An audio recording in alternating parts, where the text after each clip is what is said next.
Hello, everybody. Welcome back to episode 3 of the poker vlog. We are not in the room this time doing the intro, but we are still at the house. We are just in the backyard. Doing something a little bit different this time. I had 2 days off back to back, so I'm actually going to be playing 2 sessions in this video today. So, much longer video than the first 2, but thought I'd try something out. A little new, just something new to try. But, yeah, going to be back in Eugene, playing 1-3, the usual stuff. And, yeah, hope you guys enjoy. Now, per usual, we buy in for 900, and there was only one game going because we got there right when they opened, so straight down at the main game, no moving today, and here we go. In this first hand here, we are going to look down at 9-6 suited in the small blind. Now, it is a limped pot, so the hijack, cutoff, and button are going to call. I put in the call, and the big blind's going to check. We go into the flop of the 9 of diamonds, 4 of hearts, queen of clubs, and it's going to check all the way around to the button, who bets $10, and I put in the call with my pair, nothing much more to say. The cutoff is going to call as well, and we go off to the turn, which is the beautiful 9 of clubs. Now, it is going to actually check through. We go off to the river of the ace of diamonds, and with my trips here, I think I can just get a lot of value from like a river to ace X from the button, who was just stabbing the flop with 2 random cards and then giving up on the turn. So I go ahead and lead out for 30, and the cutoff next to act is actually going to put in an all-in for only 65 though, so I didn't realize how short he was. But he puts in the all-in for 65. Obviously, I flick in the call, and we actually end up chopping with 9-7 off, so his 7 doesn't play, and we just chop to start the night. So obviously not what we want to see, but we're not upset with it. A chop is better than a loss. Moving on from the chop, we look down at King Queen suited in the low jack. The straddle is on, and I bump it up to $15. The hijack, cutoff, button, small blind, and straddle are all going to call. So lots of action to this flop. The flop is going to come out Queen 10-10 with 2 diamonds. And when it gets to me, I did decide to just check back. I don't really think my hand has enough value here. It feels way more like thin value when I'm against so many opponents. Anybody could have a 10, and I'm just kind of hoping to get value from like a straight draw or a flush draw when I bet. So I did decide to just check, and it does check through. We go off to the turn of the 8 of diamonds, so the flush does complete. And it's going to check around again. I do decide to check again, which I think was a mistake. But I do check again, and the hijack is going to bet out for $25. I have seen this particular player bet on turns for small sizes and then just give up on the river. So when it is folded back around to me, I do elect to put in the call, and we go off to the river, which does come the 8 of hearts, so double pairs the board. And now when I check to him on the river, he actually checks back. So we turn over our hand, and it turns out we're good. We take down this pot here, so no chop this time, luckily, and we get our first win of the night.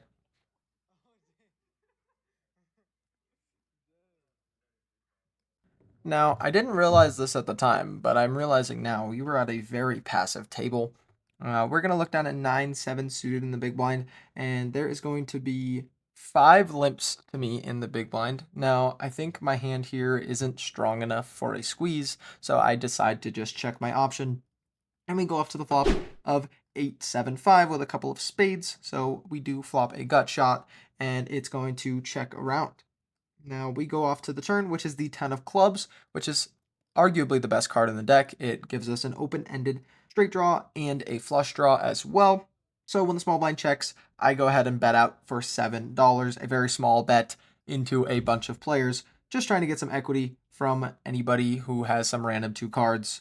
And it is going to actually fold around to the small blind. I thought I wasn't going to get any action, but he puts in the call, and we go to the river, which is the 8 of clubs. So we complete our flush draw. And when he checks it over to me again, I am just thinking about like what type of hands he could have here, which seems to me like 2 different buckets of hands. So there is the draw heavy side where he has some spades that missed, the straight draws that missed, and the other bucket is actually going to be some thin/thick value hands like King X, maybe 10X, or some 8X.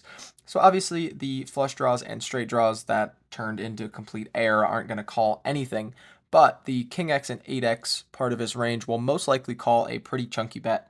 So due to that, I bet out $28, and now it's on him to act. He does think for quite a while, so I won't make you guys wait through all of that. But he does come to the decision of calling. We obviously are good here, so we turn over our hand really quickly, announce that we have a flush as well. He mucks, and we move on to the next one. Now, to jump from a passive six-way limped pot to this hand, where we look down at black pocket tens, the under the gun and under the gun one players are going to limp, and the hijack is going to raise to $15. Now, with a hand as strong as this, we 3-bet it up to 55, and when it folds around to the hijack, he is going to put in the rest of his stack, which is just 114, so obviously we are not getting away. We put in the call, and he shows us queens, so obviously crushed, and the board runs out dry. We do not improve, so losing an all-in here, but not too upset about my play. I can't get away. Now, after this hand, we were down to about 180, so I did add on $100 to my stack, and unfortunately, right after I add on for $100, we run completely card dead for 40 minutes until we look down at pocket aces on the button. Now, once again, lots of limpers in this hand. The under the gun one, low jack, and cutoff are going to limp. I bump it up to $20, and only the cutoff is going to call. We go up to the flop of ace, queen, 4, 2 spades. So we flop the nuts. It's going to be kind of hard to get value here, but we're going to try our damnedest to do so, considering we were so card dead. He checks it over. I bet $15, and he quickly puts in the call. The turn is going to come out the 4 of spades, so now we have top full house. We only lose the quads. And he's going to check again. Now I bet $55. Just trying to get some calls from ace-x holdings, maybe a queen that wants to get a little sticky. He only has 200 left in his stack, so we're trying to set up a really tiny SPR for the river, but unfortunately he snap folds. And we actually go card dead for another 2 hours before this next hand. Now, sadly, it's not going to be as good as aces, but we do pick up king 10 suited in the small blind with the straddle on. The hijack is going to raise to $12. The cutoff and the button are going to call, and I put in the call here. I don't really have enough behind to squeeze for a big enough size without leaving myself a tiny amount to play with on the flop. So I put in the call. The big blind is going to call, and the straddle is going to call as well. 6 ways to the flop, which is going to come queen 8 jack with a couple of spades and the jack of diamonds. So we flop open-ended and a backdoor flush draw. It's going to check to the straddle, who's actually going to lead out for $15. I have seen this player do this in the past with a bunch of just random hands. So the button's going to put in the call, and I put in the call as well. The turn is going to come out the 10 of hearts, and when I check, the straddle is going to continue for $35. The button's going to put in the call, and I'm in the tank for a little bit here. I do immediately think of folding, but I wanted to think it over just in case. And I actually come to the conclusion that the button can't possibly have a straight yet, just because he would have raised sooner. And like I said previously, the straddle has been known to just double barrel donk bet for no reason with some just completely random cards. So I actually come to the conclusion of calling here. Now, the river is actually going to come out the ace of clubs. So best river, we get the offsuit ace for the absolute nuts.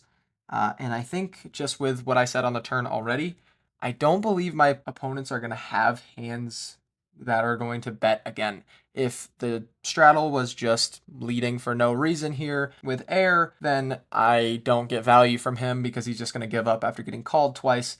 And the button can't possibly have a straight, so he's not going to lead with 2 pair or whatever he has on this 4-liner.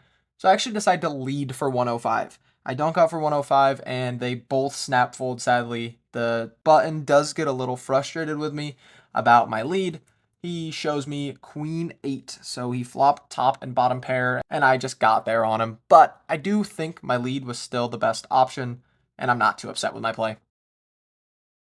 This is going to be a quick hand, but exactly 1 rotation later, we look down at 6-3 suited in the small blind. The button's going to limp, the same button from the previous hand. I put in the call, and the big blind's going to check their option. We go up to the flop of 6-8 deuce. It's going to check through.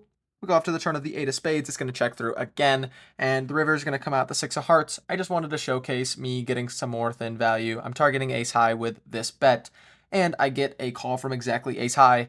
And the button once again gets frustrated at me for my play. He's kind of just tilted. He doesn't really like that I went for the $6 bet with my full house, but I was targeting his exact hand and he paid me off, so maximizing my win rate as much as possible. And once again, for the third time this session, we go on a 1.5 hour card dead spree. And we are towards the end of the night now. We look down at King 6 suited.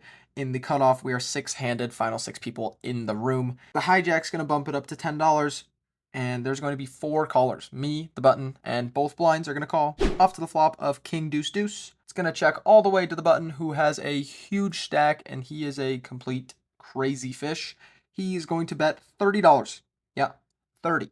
Now, it's going to fold around to me, and I really just wanted to fold. But after thinking for a little bit, he looks at me and he tells me one time. So with that, I gave him what he wanted. I put in the call. We go after the turn of the 7 of diamonds. I check to him again, and now that I've improved to a flush draw, I have the equity, and he puts out a bet of 65. Like I said, I did turn the extra equity of the flush draw, so I put in the call and tell him one time once again, and we go off to the river of the 8 of spades. When I check to him, he is going to check back, and we actually have the best hand. He shows me pocket 10s, and we win with our pair of kings. So thanks to him telling me to call, because he earned me an additional $100. I'll admit, day 1 of these 2 days was not the most exciting. I ran dead for very long, but right after that hand, I was actually taking notes of the King 6 hand, and I had my most exciting hand. So of course, we don't have the footage for it. I look down at Ace Queen off, and the button is going to raise up to $20. I was in the big blind. I 3-bet to 60, and he's going to jam for 175. Now, it was only 175 back to me, or 115 more, so I think for a little while and tell him I'm basically donating to him. I sigh and put in the call, and I'm actually way ahead. He turns over 10-9 of clubs. So, the biggest hand of the night I have, I'm not even recording. The board is going to come out 9-8 King Rainbow on the flop.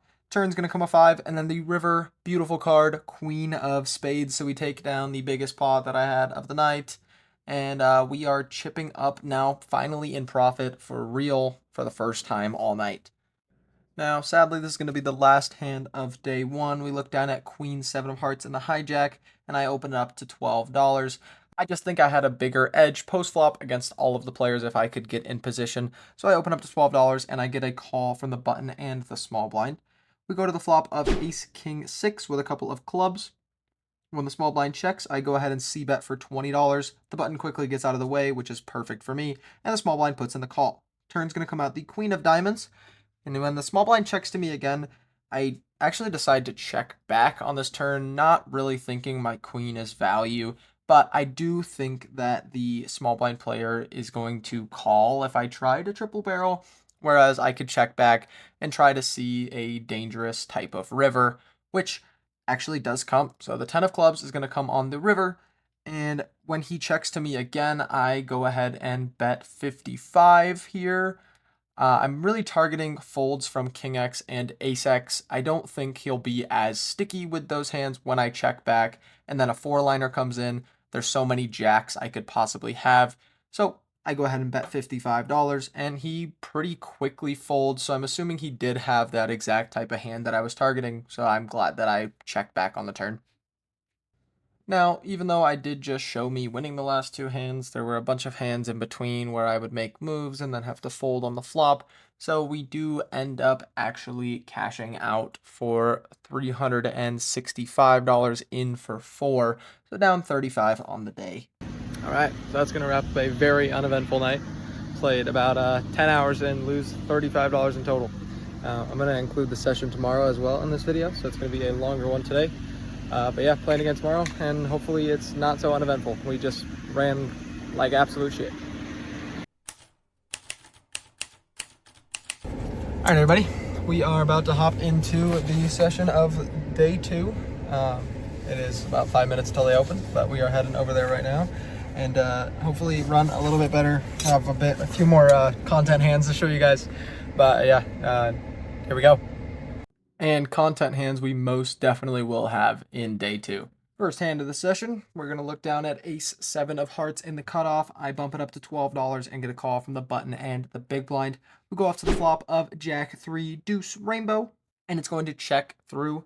I just check back with my ace high here. I could be good against some other players. Just going to realize on the turn. We go off to the turn of the Deuce of Hearts, pairing the bottom card, and the big blind is going to lead out for $10. Now, I did improve to a flush draw on the deuce of hearts. So I do flick in the call, and the button is going to call as well. And now we come off to the river of the five of diamonds. And the big blind is going to bet out again for $20. And I do have a lot of history with this player in particularly. He's going to be battling us in a lot of hands coming up as well.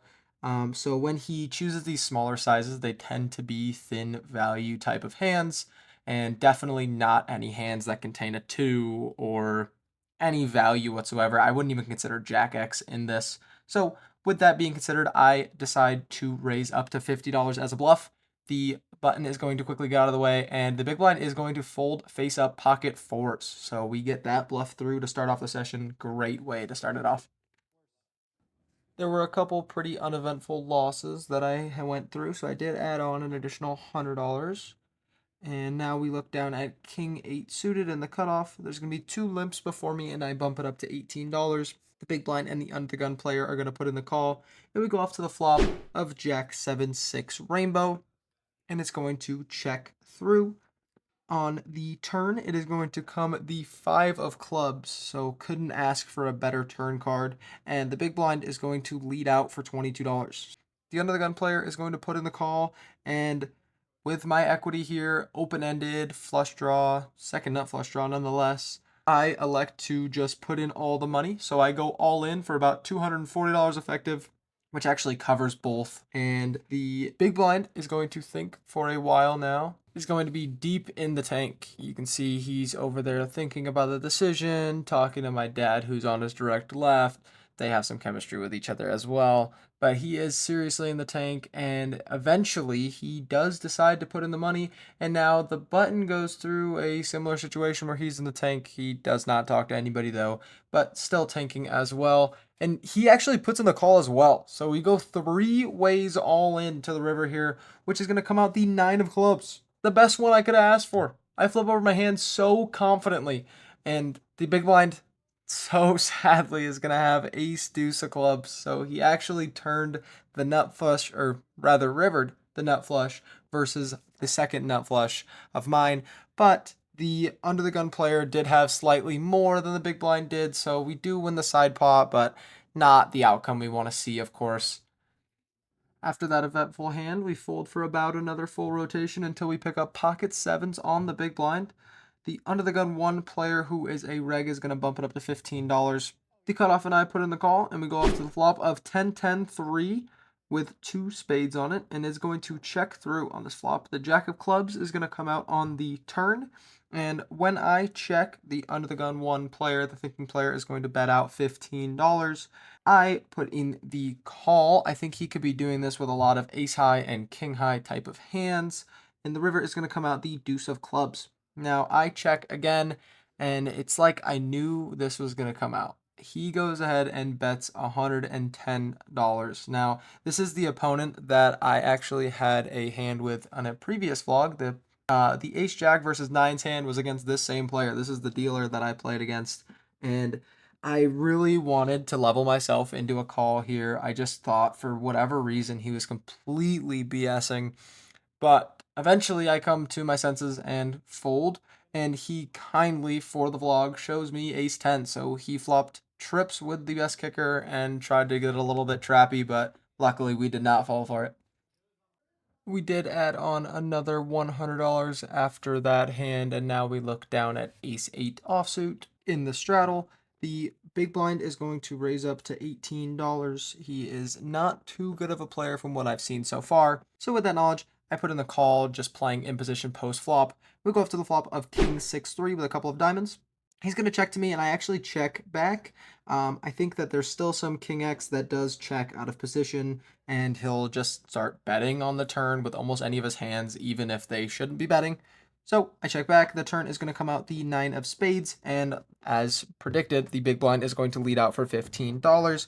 And I put in the call. I think that he will just continue to bet, and I can judge it based off of sizing on the river to choose whether or not I want to put in a raise to try to bluff. So I put in the call and we go off to the river of the Jack of Diamonds, and the big blind is going to bet again for $30. Now in this spot, it's not too big of a size. I think it's just full of bluffs. So I'm kind of just sitting here thinking about how much to raise it to, and I come to the decision to raise to $95 here. And he thinks for a little while here. I'm just kind of waiting for him to fold. I'm assuming he doesn't have any hands that can call. No flushes would bet this size from what I've seen out of this player. So after he thinks for a little while, he comes to the decision to fold, and we do take this pot down. So I really like the way I played this hand, allowing myself to get 2 streets of value with my bluff.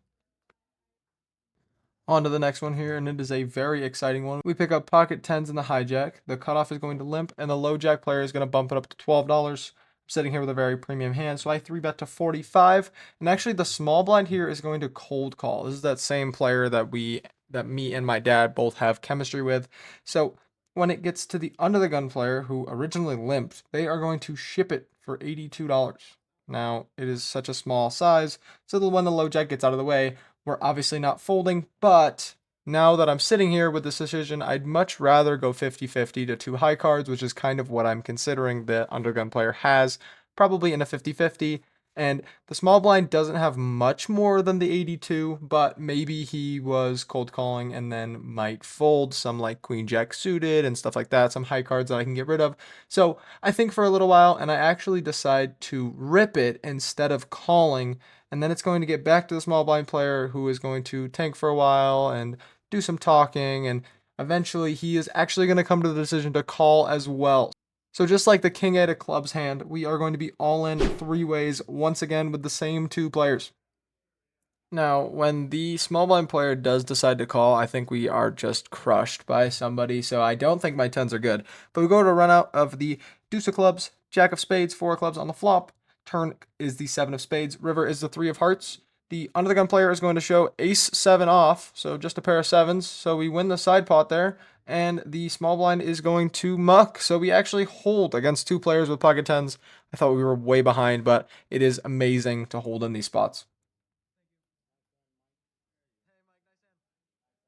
We are picking up a bunch of top of range. So a few hands later, we're going to pick up kings in the straddle. The under the gun player is going to bump it up to 16.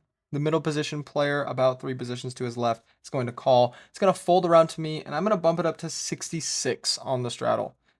The under the gun player is now going to think for a little while and decide to fold. And the middle position cold caller is that same player from the last hand. He is reckless, just likes to play a lot of hands, but he's a joy to be with at the table. He is going to end up putting in the call. When he put in the call, he was talking about leaving, so kind of expecting him to just punt it to me. But we go off to the flop of jack, deuce, deuce with a couple of spades. And out of position, especially against a player who tends to bet and be aggressive, I go ahead and check, and he's going to bet out $40.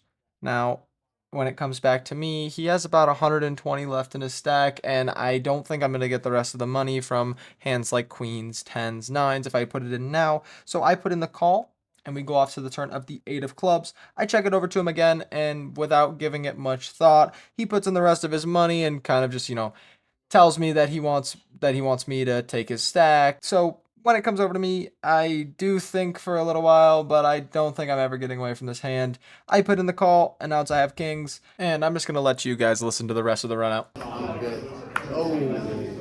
Get there? Okay. all right. And because you won, you get this for free. Oh, thanks, man. This is $2 just right now. He did decide to leave after that hand, so no more exciting fun pots with him, sadly, for this video. But in this next hand, we're going to look down at ace-queen off in the low jack. We are down to 7-handed now. This is my favorite hand of the night when it comes to how I played it. The under the gun player, which is one of the thinking players at the table, is going to bump it up to $12. I 3-bet to 35. Now, I do think I could have won a little bit bigger, but I don't mind my size with it being a thinking player. It's going to fold back around to the under the gun, who's going to put in the call. We're going to go up to the flop of jack 8-7 with the 8 and 7 of hearts. The under the gun player is going to check it over to me, and I c-bet for 27. The under the gun player is going to tank, and they pick up their cards and look like they're just going to fold already, but they actually put their cards back down and put in the call. So we go off to the turn of the 5 of diamonds. pretty much a complete brick. It does bring in a straight, but I don't think they're going to be tank calling with 6-4. I think it's going to be either a quick call or a quick fold. So I check back here. She does also have about 200 left in their stack. So I don't really think a 3-barrel bluff is going to get them off of Jack X. So I check back. We go off to the river of the 6 of hearts. And now on this river, they're going to check to me again. Now, when the 4-liner comes in for the straight, there isn't many 9 or 4x hands that I really have here for a straight, but I just don't think that Jack X is really going to be putting in a call to a big bet. I also get like pure folds from pocket tens. So I go ahead and bet 125, just trying to make Jack X fold mostly. And the under the gun player is going to tank for a while here. Gonna just give a lot of looks towards me. I'm trying to, keep myself as distant as possible from the hand. And then eventually they're gonna look at me and they're gonna ask me to show the bluff if they fold. Now, Full House does tend to be a little bit stricter than some rooms I've played at about influencing action, so I do not say much. I do hesitate for a little while, which could look like I'm bluffing, but anyway, the under the gun player is going to fold Ace King. So they were going to hero call me down with just Ace King, but they decided to fold instead, and we do show the bluff for them just because they did ask me to, and it's the only thinking player in the room anyway, so maybe me showing a bluff will allow me to bluff more later. This next one is going to be a much quicker hand, mostly just a setup for the next hand, as you'll see. We pick up Ace Queen again on the button. I bump it up to $15. It's going to fold to the small blind, who goes all in for $94. Now, after I get a count, it's under 100, so I put in the call. The small blind is going to have pocket jacks, and the board is going to run out Ace 6 deuce with 2 spades, turn 7 of clubs, river 10 of clubs. So we hold and take it down, and he's going to buy in for another $100, which sets up this next hand here. This is going to be the fun one. So we pick up Queen Jack suited in the cutoff. The under the gun player, who is that player from before that we just stacked, is going to limp. The under the gun 1 player is going to limp as well. I'm going to raise it up to $18. It's going to fold back around to the under the gun player, who's going to rip it once again. And I put in the call just because it's less than 100 once again. Queen Jack suited feels like similar-ish equity to Ace Queen off. We put in the call, and the under the gun player is going to have aces this time. So not a fun sight to see. But we go off to the board of 9-3-7 with 1 club. The turn is going to come out the 7 of clubs and the river deuce of clubs. So we go runner against this guy. We win a flip and then just absolutely crush him with Queen Jack suited. Terrible sight to see, but we love to see the chips going our way. We have done a lot of winning in this video, and I just realized it while editing. Anyway, we're going to pick up pocket aces in the low jack. The under the gun and under the gun 1 player are going to limp. I raise it up to $18. And then after opening to $18, the hijack button, small blind, and both limpers are going to put in the call. So we are 7 ways to the flop. Flop is going to come out 5-3-7 with a couple of hearts, and it's going to check all the way around to me. Now, normally I would just check, but with a hand as strong as I have, I go ahead and bet $30 instead, just trying to get some equity from flush draws, 7x, stuff like that. It's going to fold all the way around to the under the gun 1 player, who's going to put in the call, and we go off to the turn of the 8 of diamonds. Now, when he checks to me again, I try to size up just a little bit to get to a, river jam type of spot. If it runs out clean for me, I bet $65, and he tanks for a little bit and puts in the call. I think there's a lot of 7x, maybe some draws that are going to put in a call. So we go up to the river of the 9 of hearts. Now, the 9 of hearts is a terrible card. Flush completes, 4-liner to a straight. Well, there was already a 4-liner to a straight, but a second 4-liner to the straight now. And he is going to lead out for $150. Now, when he leads out for $150, I pretty much snap fold, face up, and tell him that his flush is good. He says he doesn't have a flush, but that just means he has a straight, which he does later admit to having 5-6 off. He just got the perfect equity necessary to call the flop bet. We don't like losing this one, and especially don't like losing with aces, but it's okay. We got to lose sometimes. Now, hopefully going back to the win column, just as a heads up, we are up to just over $1,000 on the night, and we are in for 5, so up 500. But we look down at 9-8 suited. In the hijack, I go ahead and raise up to $12, and the cutoff to my direct left is going to 3-bet to 40. Now, when he 3-bet to 40, he was in position to me. He is better than the average player, so I was just going to muck. But then the small blind is going to cold call. So now back to me. I go ahead and put in the call. I think my equity will just play really well on the flop. I can just check and give up on certain flops if need be. We're going to go to the flop of ace-8-3 with a couple of diamonds. We're going to check it over to the cutoff, who's actually going to check back. Now, I didn't think he would really check back on an ace-high board, but when he does, he could still have some ace-x. We go off to the turn of the 7 of spades. Now, when the small blind checks, I do decide to bet out now. I think if he has some ace-x, he's not really going to raise, and I could kind of get some value from that ace-x to then try to fold it out on the river. I would pick this similar line with 7-8, so I go ahead and bet $35, and the cutoff is going to put in the call, and then the small blind's going to get out of the way, so the perfect situation that we're looking for. And then we're going to go off to the river of the King of Hearts. Now, after the $35 bet, I see that the cutoff has about 175 left, which is what we wanted him to have here. And I think for a little while here before finally coming to that proper decision, and I carry through with my plan on the turn, and I go ahead and go all in for 175 effective.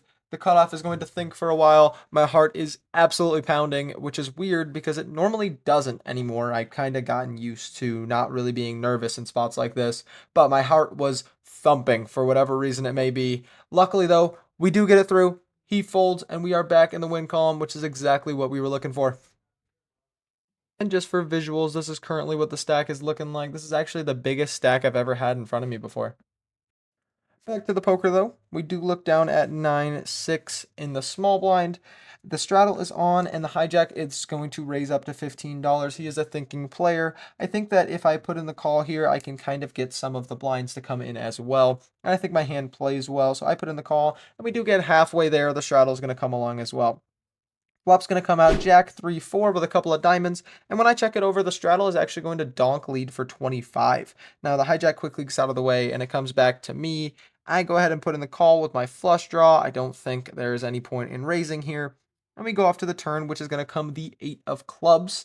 Now, when I check to him again, he actually snap checks back, so I kind of can remove Jack X from his range, which I did not do live. But considering it now, we go off to the river of the King of Spades.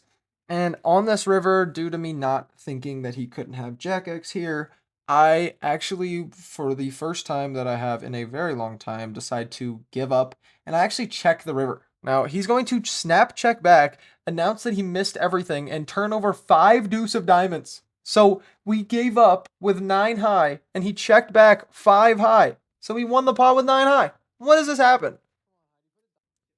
After that hand, we are still pretty much just coasting until we pick up ace-queen suited under the gun with the straddle on. I go ahead and bump it up to $15, and I get 3 calls from the middle position, cutoff, and straddle. We go off to the flop of 10-8-5 rainbow. It's going to check through here, and we go off to the turn of the 6 of hearts. And it's actually going to check through again. I don't decide to bluff here. I really just think that the opponents behind me are going to bet if they have any type of 10x or 8x, and I can kind of just reevaluate on the river. So we go to the river of the deuce of diamonds, and when checked to me again, I go ahead and bet out $45, just following with my presumption of the turn action. Since it checked through on the turn, I don't think anybody has any pairs. And when it folds around to the straddle now, he is going to sit and think for a while. Now, I didn't really consider that he would think whatsoever. Kind of just thought I was going to absolutely get it through. When he checked the river, I thought there was no way he could have any sort of pair whatsoever. But he does elect to actually put in the call. So I feel like we just got heroed here. I basically told him, you're good. I have ace high. I turn over ace queen, and he shows me ace jack. So once again, in back-to-back hands, we win. We are going to win with a slightly better high card. Now, unfortunately, I don't have the footage for this hand, but it is the last interesting hand that I had of the night, so I thought I'd include it. I pick up King Jack suited under the gun and bump it up to $12. It folds all the way around to the small blind, who is that thinking player from before when I had ace queen and bluffed them. She's going to put in the call, and we go off to the flop of 10-6 deuce rainbow. She's going to check it to me, and I actually choose to check back here. I don't really think c-betting is going to do anything versus a thinking player, especially when the board does favor her range in theory. So I check back. We go to the turn of the 8 of clubs. She's going to check to me again, and I decide to check back again. I feel like I would do this sometimes with some 10x, some 9s, maybe jacks even on a board like this against her, since she is the best player at the table. So we check again, and the river is going to come the queen of clubs. So an overcard. So if I had king queen, I would have just got there. The flush did complete as well. And she is actually going to lead out for $20. I think this sizing here just is a bluff. It's like some random 2 cards, maybe even a pair of some sort, but it's going to be pretty elastic versus aggressive action from me. So I actually choose to raise up to $95, and she once again thinks for a little while and then decides to fold. So we get through the bluff. I'm really happy with the way I played it, checking back on both streets and then raising the river.